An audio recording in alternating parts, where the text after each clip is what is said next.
Abramos nossas Bíblias, meus irmãos, no livro de Atos, no capítulo 5 e o versículo 42.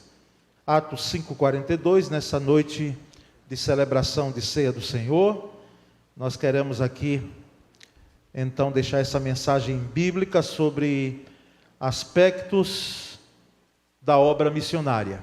Aspectos da obra missionária. Os irmãos que gravam com maior facilidade, talvez vão de lembrar uma mensagem que eu preguei no domingo pela manhã, alicerces da obra missionária. Não faz muito tempo, porque foi nesse tempo de campanha. Alicerces da obra missionária. E agora nós trazemos aspectos da obra missionária. Então, Atos 5, apenas o versículo 42.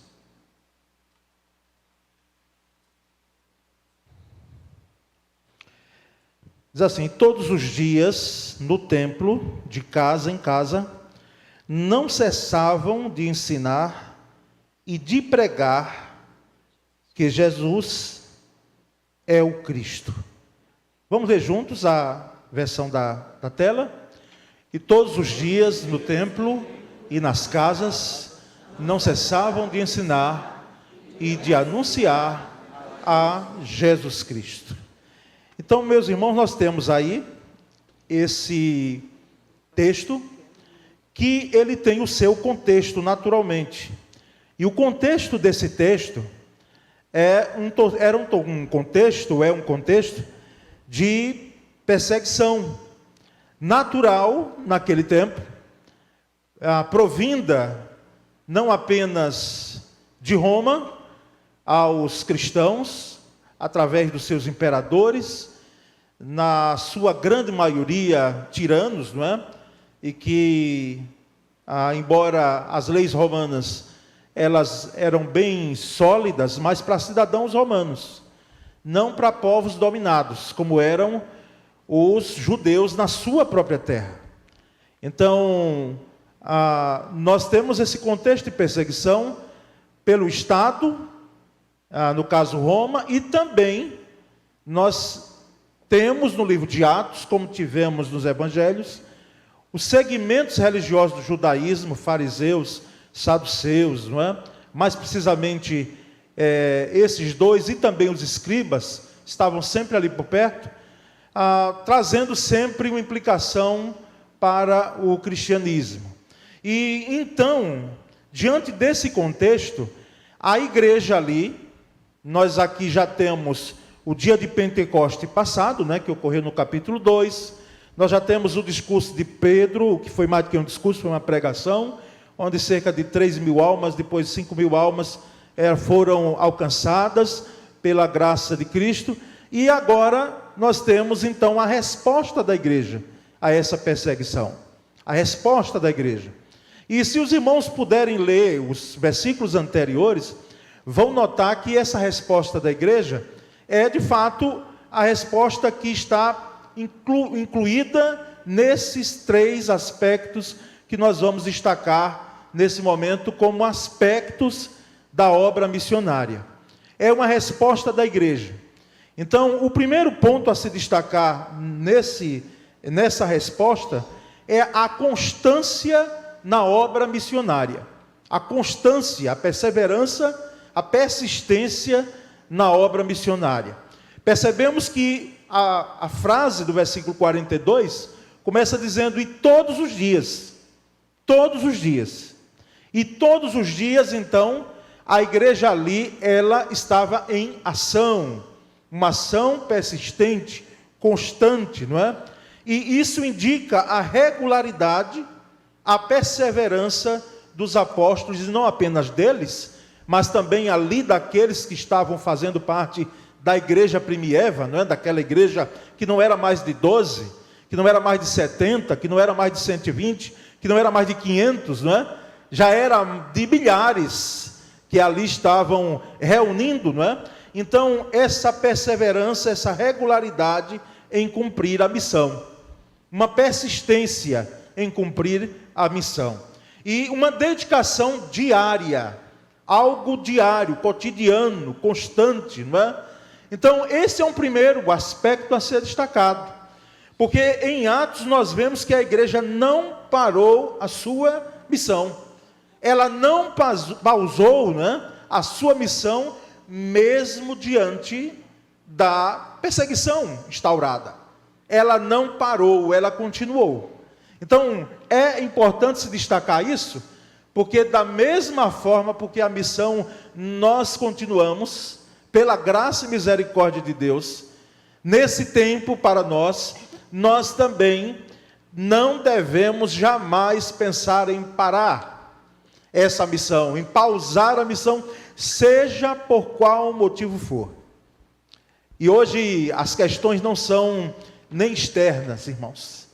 As questões, os perigos que a igreja enfrenta, não é? Os aspectos desanimadores, preocupantes, implicantes em relação à obra missionária, eles são muito mais internos à igreja, muito mais dentro da igreja. As questões que nós vivenciamos hoje, seja ela de qual caráter for, que eu aqui não quero me ater a nominá-los, mas nós sabemos que hoje temos implicações internas que pode ser que nós venhamos a diminuir a marcha, ou até, quem sabe, a pensarmos em parar essa obra missionária. E a igreja aqui, então, lá no seu nascedouro, ela diz que a perseverança, a constância deve ser um aspecto fundamental na continuidade da obra missionária. Mas nós vamos ver um segundo aspecto, que é o local. O locus onde é feita essa obra missionária. E o versículo 42 diz que todos os dias, aonde? No templo e nas casas. No templo e nas casas. É claro que há outros lugares. No livro de Atos mesmo, nós lembramos, se não me falha a memória, em Atos 17, o apóstolo Paulo vai até Atenas, e ali chega na praça, no Areópago, onde os filósofos epicureus ali, e outros, daqueles segmentos filosóficos, o apóstolo Paulo ali começa a pregar sobre Cristo, e eles até chegam, aqueles que estavam ali, porque era um ambiente de discussão filosófica, do pensar filosófico. Até o Lucas narra em Atos, diz que o povo não tinha muito o que fazer, senão se debruçar sobre essas questões da filosofia, a questão também de outros pensares, que não o Evangelho, porque não lhes eram conhecidos. Por isso que chegam até chamar o apóstolo Paulo de tagarela. Quem é esse tagarela aí que está falando algo que nós não conhecemos? E é interessante, irmãos, que ali, eu vou fechar o parênteses já, mas estou frisando o aspecto da praça. A importância da praça, que não era todo aquele que ia para o Areópago, mas Paulo foi. Porque nós precisamos também entender que Deus deu habilidades a uns e a outros. E Paulo tinha o conteúdo necessário. Paulo tinha a solidez da sua educação em poder ali levar, mas mais do que isso, não apenas a educação formal que ele teve, as línguas, os idiomas que sabia, mas também o evangelho que ele estava levando. E fruto dali, irmãos, não é que alguns ali, dentre eles Dionísio e outros ali, seguiram o evangelho. Porque se outros disseram, não, nós não queremos isso, nós vamos lhe ouvir em outro momento. Esse negócio aí é estranho, porque nós já temos deuses demais, temos deuses para tudo. Então, esse novo Deus aí, e ainda mais você falando de ressurreição, nós queremos ouvir você em outro momento. Mas ali, outras pessoas que estavam presentes seguiram o cristianismo. Fecha esse parênteses, irmãos. Mas aqui nesse versículo 42, nós temos no templo e nas casas. Mostra que a pregação não estava limitada a um local específico. Não estava só no templo. E nem estava só nas casas. Percebemos que eram reuniões com propósitos diferentes, é claro. Percebemos a importância da ação da igreja, da obra missionária em um local e em um outro. Eles reuniam no pátio do templo, Na realidade não era nem no templo, diga-se de passagem, mas era no pátio do templo. Porque no templo propriamente dito, ali só podiam entrar aqueles que eram os servidores do templo, eram os sacerdotes, não é? Eram aqueles que adentravam o chamado lugar santo, e o santíssimo lugar, o sacerdote entrava quando se tinha aquele véu, e uma vez ao ano para sacrificar. Então havia um átrio, tá certo? Ali ao lado, perto do templo de Jerusalém. Então esse pátio ali foi que possivelmente na segunda pregação de Pedro, cerca de 3 a 5 mil pessoas, elas foram alcançadas pela graça de Cristo. É muita gente reunida. E nós percebemos então que ali se tinha condição de agregar um grande número de pessoas ao mesmo tempo. De agregar esse número no templo. E percebemos então que por sua vez a igreja também estava nas casas. E reunir em casas é um princípio bíblico. É claro que hoje há um segmento chamado igreja orgânica. Você querendo saber mais, pode pesquisar na internet, procure só um site que seja de uma linha equilibrada, que trate o assunto de forma equilibrada, não é? Mas hoje a chamada igreja orgânica, ela se apega a essa questão da reunião apenas em casas, não é? Elas rejeitam as reuniões no templo, elas se baseiam inclusive como argumento de que aqui na igreja, nos seus primeiros anos não sentia reuniões em templos, não é? E vão e não querem saber de reunião em templo. Eles reúnem apenas em casa, aquele momento muito mais próximo, mas irmãos, é impressionante como o ser humano, e parece que nos segmentos evangélicos há uma tendência de pegar, pastor Flávio, algo que é bom, que é salutar, mas se coloca como regra, como se determinasse aquela questão como única, como exclusiva. Porque nós sabemos que as reuniões em casas, os grupos pequenos, o culto nos lares, não é? Ou células, irmãos, o nome, pelo amor de Cristo Jesus, é a igreja reunida em um local pequeno, em uma casa, alguém que abre a porta da sua casa para dizer, irmãos, vamos cultuar ao Senhor aqui. 3, 4, 5, 6, 7 pessoas, se a casa for um pouquinho maior, 10 pessoas, quem sabe, não é? Dá um trabalho de encontrar algumas cadeiras, mas senta ali e cultua o Senhor. Mas o fato é que ninguém pode dizer que é só no templo, como existem alguns segmentos religiosos que só fazem no templo, os seus cultos, as suas reuniões, que eu não gosto nem do termo reunião, porque culto não é reunião, no sentido de agregar sim, mas de cultuar não. Culto é muito mais do que um encontro, do que uma reunião, mas sabemos aqui então que essa igreja fazia essa obra reunindo em casas e no templo e nas casas. E nos pequenos grupos, irmãos, era onde a comunhão, de certo, era mais próxima, mais efetiva, por isso a importância dele. Porque aqui, por mais que seja maravilhoso, e de fato que bênção é cultuarmos ao Senhor, não é? A não ser que algum irmão queira levar esse coral para casa, né? E cantar lá, né? No alpendre da casa. Mas pense a proximidade de um culto no lar, como nós temos participado às segundas-feiras, e queremos ampliar, irmãos, a comunhão é maior. Não é que aqui no grupo maior, no templo, não haja, mas a proximidade, o abrir o coração, o fazer pedidos com mais profundidade, com mais abertura, não é? Irmãos, isso nós não devemos perder, não devemos. É claro que a pandemia veio e trouxe os cuidados necessários, e quem sabe alguém até ficou sequelado com isso emocionalmente e com outras questões, mas isso é uma riqueza na vida da igreja. E a importância então aqui, irmãos, destaquemos, de testemunhar no templo, ou seja, que o templo seja um local de proclamação da palavra, de ensino da palavra, de proclamação do evangelho, mas que também em casas nós possamos estar reunidos na medida do possível, daqueles irmãos que podem nos receber, para que possamos ali então cultuar ao Senhor. E irmãos, há um terceiro e último aspecto. Note bem, a importância então do primeiro aspecto, não é?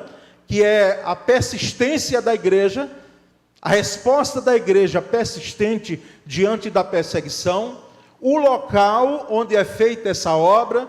No caso aqui do versículo 42, nós temos no templo e nas casas, não é? E agora um terceiro e último aspecto, que é o conteúdo da obra missionária. Esse eu vou me deter um pouquinho mais, mas não me delongarei também. Mas é importante nos aprofundarmos um pouco aqui. O conteúdo da obra missionária. E o texto final do versículo 42 diz: e todos os dias no templo e nas casas, o quê? Não cessavam de ensinar e de anunciar quem? A Jesus Cristo.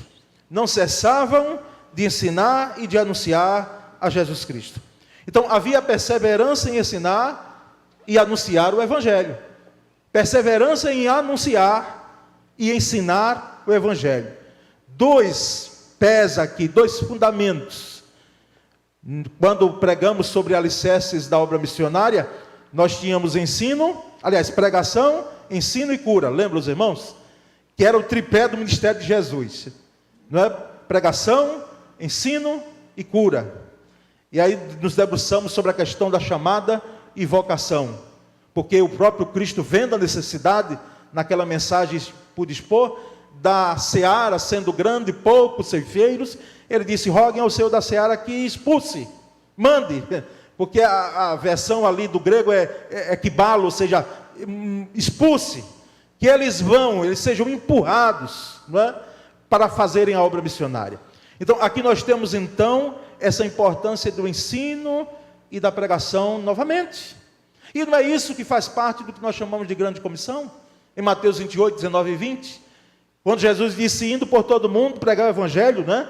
A toda criatura, batizando em nome do Pai, do Filho e do Espírito Santo, ensinando-os a guardar todas as coisas que eu vos tenho mandado.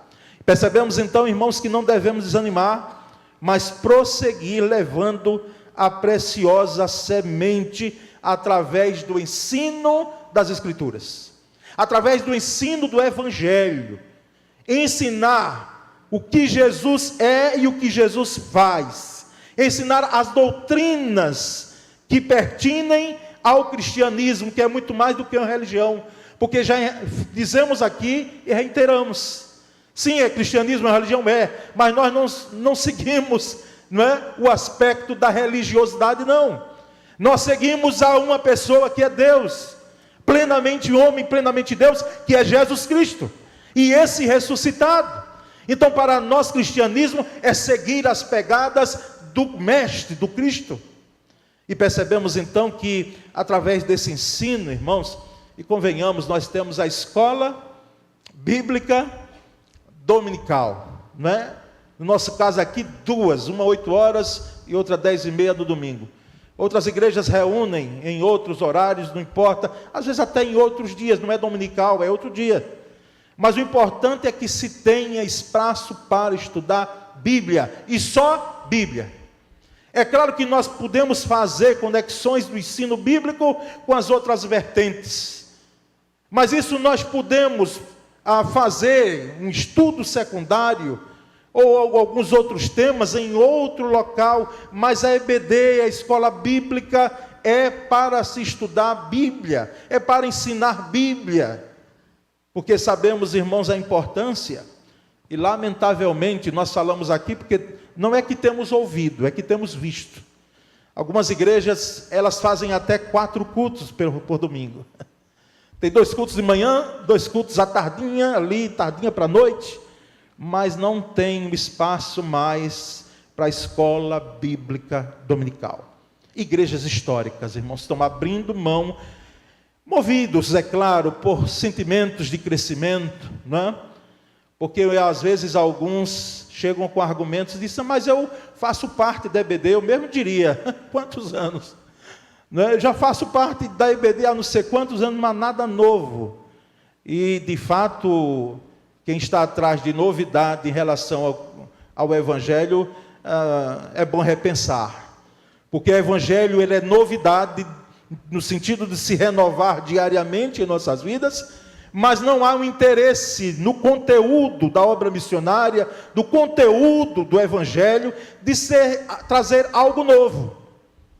Algo que seja um renovo, sim, mas não algo novo. Por se trazer algo novo, porque há novidade em se ter algo diferente, não. E nós percebemos então que esse instrumento de ensino da Bíblia é um dos maiores e melhores que nós temos para realizarmos a obra missionária. Irmãos, a escola bíblica dominical, ela cresceu, e ela nasceu com o aspecto evangelizador. Ela nasceu para evangelizar. Mas percebemos também que o discipulado, não é? E o que é que nós chamamos de discipulado? Discipulado é a teoria e a prática, a junção daquilo que Jesus deixou para nós seguirmos. Ele deve ser evidenciado de forma completa. E o conteúdo, então, dessa obra missionária, ele precisa ser discipulador, formar discípulos de Cristo Jesus. Pessoas experientes, pessoas que tenham a habilidade de viver com a outra mais próxima, no sentido de acompanhar, de pegar um bebê na fé, como nós tivemos e temos ainda hoje. Mas hoje, infelizmente, em uma menor proporção, quem sabe. E nós podemos ali trabalhar aspecto do discipulado e fazer com que aquela vida que tinha no seu nascedor uma fé incipiente, não é? Novinho na fé, era ainda um bebê na fé, se torne um cristão, um discípulo de Cristo em potencial. Eu sou fruto, e muitos aqui são frutos, de alguém, seja pastor, seja líder, foi diácono, foi conselheiro de mensageiro, conselheiro de embaixadores, seja alguém que santamente impregnou a nossa vida, deixou marcas, né, indeléveis em nossas vidas, em nossos corações, e que para quem teve ou tem pais evangélicos, é natural que os seus primeiros missionários sejam papai e mamãe, como foi lá em casa. E que bênção! Então, irmãos, a obra missionária, ela precisa desse aspecto. Ela não deve tirar o olhar discipulador. Mas aqui fala também de pregação. A obra missionária é realizada pela pregação, e pregação é o anúncio das boas novas de Jesus Cristo, de que Jesus Cristo veio, de que Jesus Cristo, aquele que era prometido, ele já nasceu, e ele já morreu, e ele já ressuscitou, e que ele vai voltar, e que ele vai implantar o seu reino. Essa é o anúncio do Evangelho, é que ele liberta a vida, é que ele transforma a vida, é que ele cura a vida, é que ele faz novidade de vida em vida que não tem nenhum sentido de vida. Esse é Jesus, anunciar as boas novas do Evangelho. Carecemos de mais pregações, irmãos, evangelísticas. Desta vez eu não fiz, pastor Flávio, o apanhado de quantas pregações evangelísticas eu já tinha feito aqui nessa igreja. Porque alguém disse que quem salva é Jesus, salva mesmo, que a gente salva às vezes no HD externo, mas foi embora tudo, todos os esboços que eu tinha, não sei quantos mais das mensagens que vinha pregando aqui, mas eu depois fiquei muito chateado, meu Deus, ainda botei para consertar, para ver se alguém abria, nada, não teve jeito. E depois eu pensando, aí entendi, e me veio ao coração, eu não vou dizer que foi Deus me disse, mas eu creio que veio em uma lição muito grande, não é? Dizendo, é algo novo, a buscar. O que você tinha lá de arquivo é importante, você podia até, quem sabe, fazer algum livro, alguma coisa. Você tem o que nós chamamos de canteiro homilético, né? A gente vai buscar algumas coisas lá e traz, né? Mas foi apagado tudo e é como se eu entendesse que era para me desprender dali e fazer algo novo. E nós percebemos então que é preciso sim esse anúncio das boas novas do Evangelho e focarmos muito mais em mensagens com conteúdo evangelizador. É claro que nós trazemos que a Bíblia, irmãos, ela é muito maravilhosa, as Escrituras. Ela traz ensinamentos, é um leque de doutrinas, mas em todos os nossos cultos, em todos os nossos encontros, nós devemos focar a obra que Jesus Cristo fez por nós. Ou seja, destacarmos o aspecto evangelizador no anúncio, na pregação. O conteúdo da obra missionária, então, ele precisa ser querigmático. Querigma é uma palavra grega, né? Os afeitos aqui, eu estou vendo alguns seminaristas, né? Estudiosos que são, né? Ou professores de EBD. Querigma é anúncio, é mensagem, né? Ou seja, quando os gregos diziam querigma, era o anúncio, a palavra, aquele que tinha uma mensagem para ser passada. Então, esse conteúdo da obra missionária, ele precisa ser querigmático. Ele precisa ser. Ou seja, ele precisa focar no anúncio, e não é qualquer anúncio, não. Não é um anúncio que endeuse o segmento da igreja, não. Não é um anúncio que coloque a igreja num pedestal dizendo, nós somos o ministério mais abençoado, nós fazemos isso e aquilo. Não, não é esse anúncio, não. Esse anúncio nós estamos cansados de ouvir, chega a dói os nossos ouvidos, e lamentamos profundamente. Mas é o anúncio de que Jesus Cristo é o Senhor Deus, é aquele nosso Senhor, o Senhor da igreja, e como falamos aqui já, aquele que transforma vidas. Então nós percebemos, irmãos, que o conteúdo da obra missionária deve ser também cristocêntrico, porque o texto diz que a igreja ensinava, pregava, mas o conteúdo da obra da igreja era falar sobre Jesus, ou falar de quem? De Jesus. Por isso que esse anúncio, esse conteúdo da obra missionária, ele deve ser fincado, fundamentado na pessoa de Cristo Jesus. Ele deve ser cristocêntrico. O texto diz, não cessavam de ensinar e de anunciar a Jesus Cristo. Destaca aqui a centralidade de Jesus na mensagem dos apóstolos. Jesus é o centro, é até um cântico que nós entoamos, né?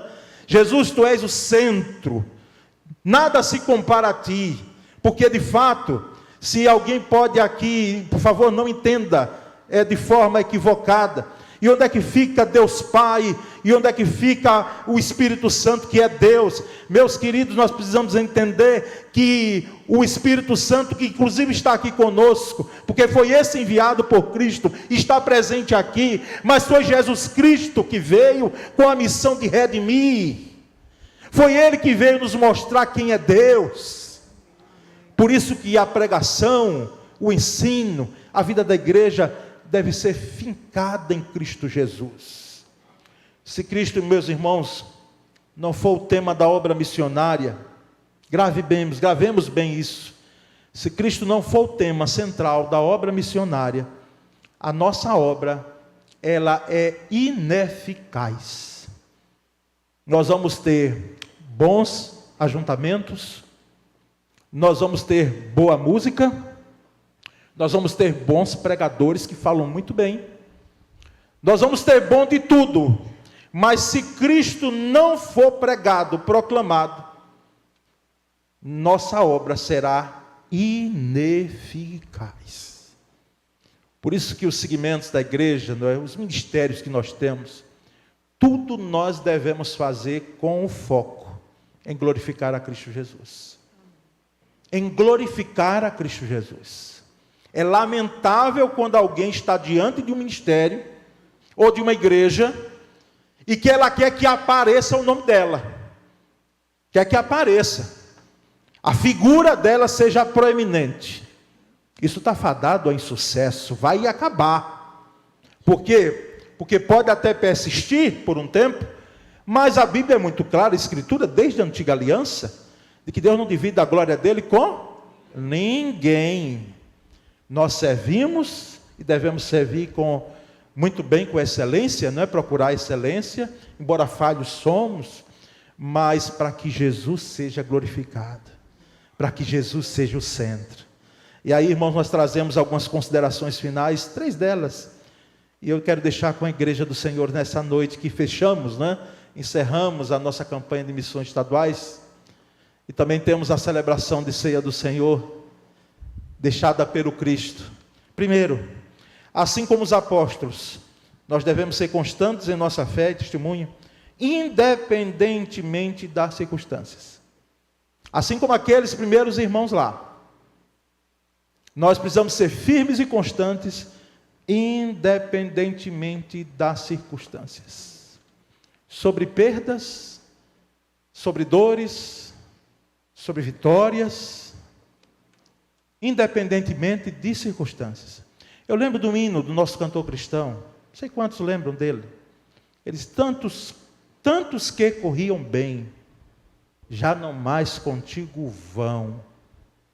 Tantos que corriam bem, já não mais contigo vão. Ou seja, teve gente que começou bem a caminhada cristã, empenhado na vida cristã, sendo uma bênção nas mãos de Deus, mas depois deixaram, não perseveraram.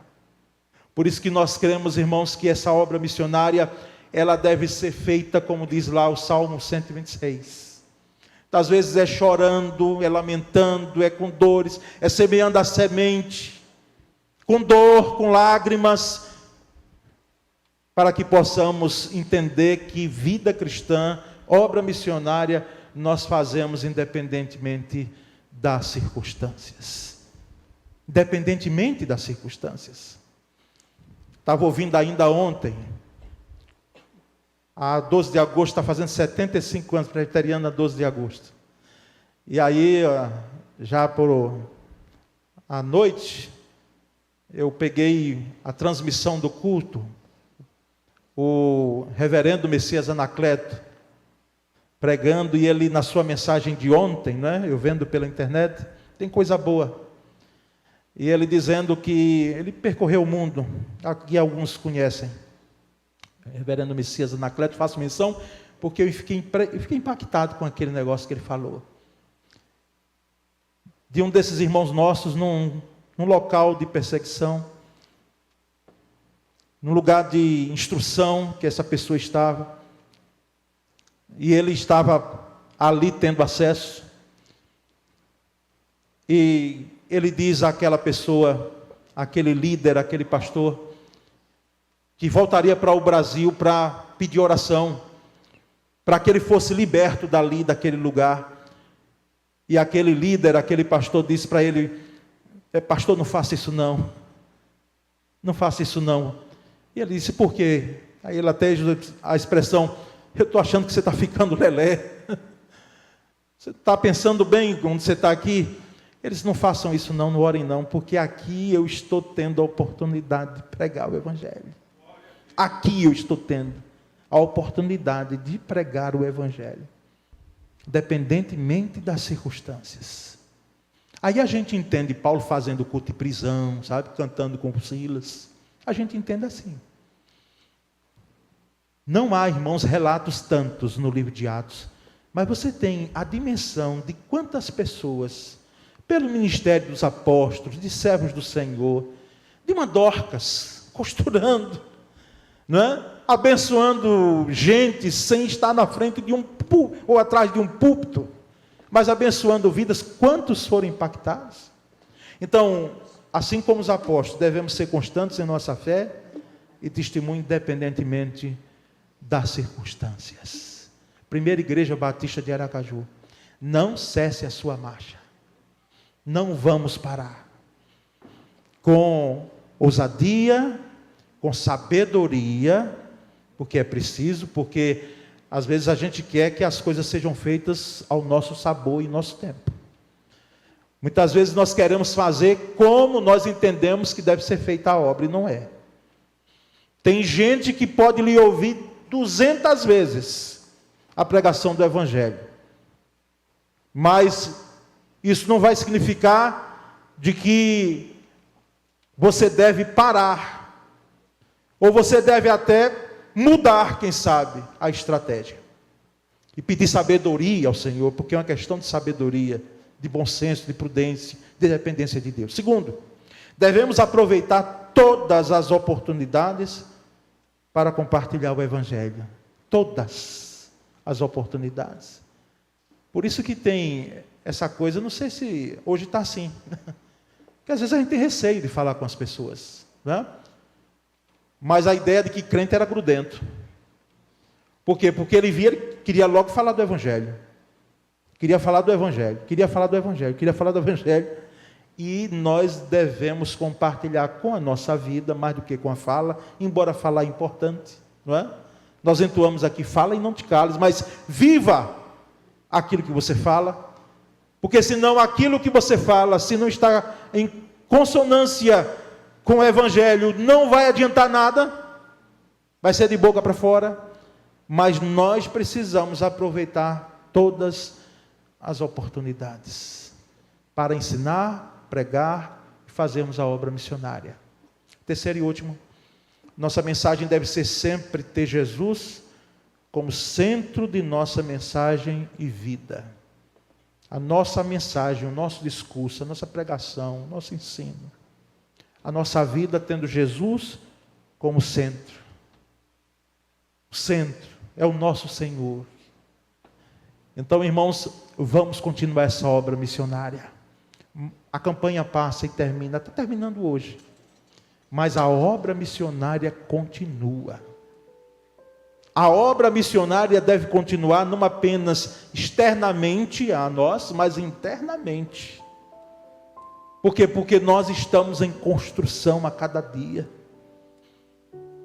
A cada dia Deus vai colocando alicerces em nossa vida, vai colocando tijolos, argamassas, consertando uma brechazinha ali que nós temos, para que todo cristão seja um missionário em potencial, com o perfil que ele tem, com o jeito que tem, porque tem lugares, meus queridos, que nós como pastores não chegaremos lá, mas você com a sua vida, você vai chegar.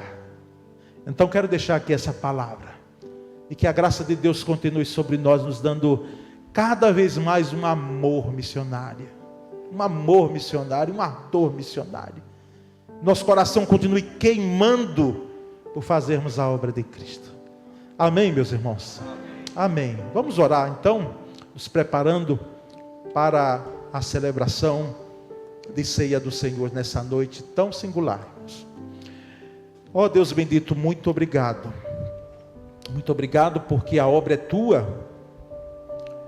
Como é que pode nós, tão infinitos e limitados, podermos realizar tão nobre tarefa, tão nobre missão, trabalhar com valores eternos? Senhor, muito obrigado por tão grande privilégio. Mas isso nos custa submissão, obediência, dedicação, amor.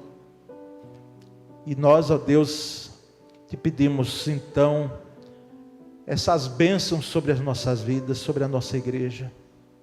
Pai bendito, faz com que nós possamos cumprir a missão que o Senhor nos confiou.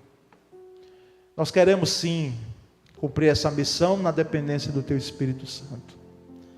E que, ó Deus, possamos fazer uso desses aspectos em relação à perseverança da obra missionária. Possamos notar a importância do templo e das casas. E também que o nosso conteúdo continue sendo o do Cristo ressuscitado. Essa é a nossa oração e nós fazemos em nome de Jesus. Amém.